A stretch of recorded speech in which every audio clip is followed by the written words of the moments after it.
বিসমিল্লাহির রহমানির রহিম। সম্মানিত দেশবাসী, আজকে জাতীয়তাবাদী নেত্রীকে যেভাবে বাড়ির মাঝে বন্ধ করা হয়েছে, সম্মানিত দেশবাসী, কোনটা কি হলো আপনারা তো ভালো করে দেখতেছেন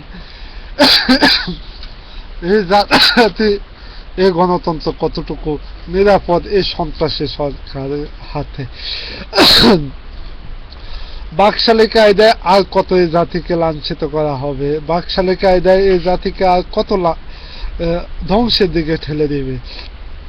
আজকে গণতন্ত্রের পক্ষে কেউ কথা বলতে পারতেছে না। দেশে পুরো বাকশালী কায়দায় দেশ চলতেছে। আজকে সন্ত্রাসীরা বুক ভরে চলতেছে, দেশ একটি লুট্টরাজ হয়ে দাঁড়াইছে। সম্মানিত দেশবাসী, আজকে নেতৃবৃন্দকে যদি কোনো পুলিশ অ্যারেস্ট করে তাকে পাইতে হয় জাতীয় পুরস্কার। আজ যদি কোনো সন্ত্রাসীকে যদি অ্যারেস্ট করা হয়, তাহলে যদি কোনো প্রকার আওয়ামী সন্ত্রাসী নেতৃবৃন্দ জানতে পারে, তাহলে তাকে চাকরি হারাইতে হয়। সম্মানিত দেশবাসী, এই আওয়ামী সন্ত্রাসীদের বাকশালী কায়দায় শাসনতন্ত্র নাকি দেশটাকে ধ্বংসের দিকে নিয়ে যাওয়া। সম্মানিত দেশবাসী, এই জাতি তো কখনো এইভাবে ছিল না। এই জাতি ছিল সুন্দর, প্রতিটি সকাল ছিল সোনালী সকাল।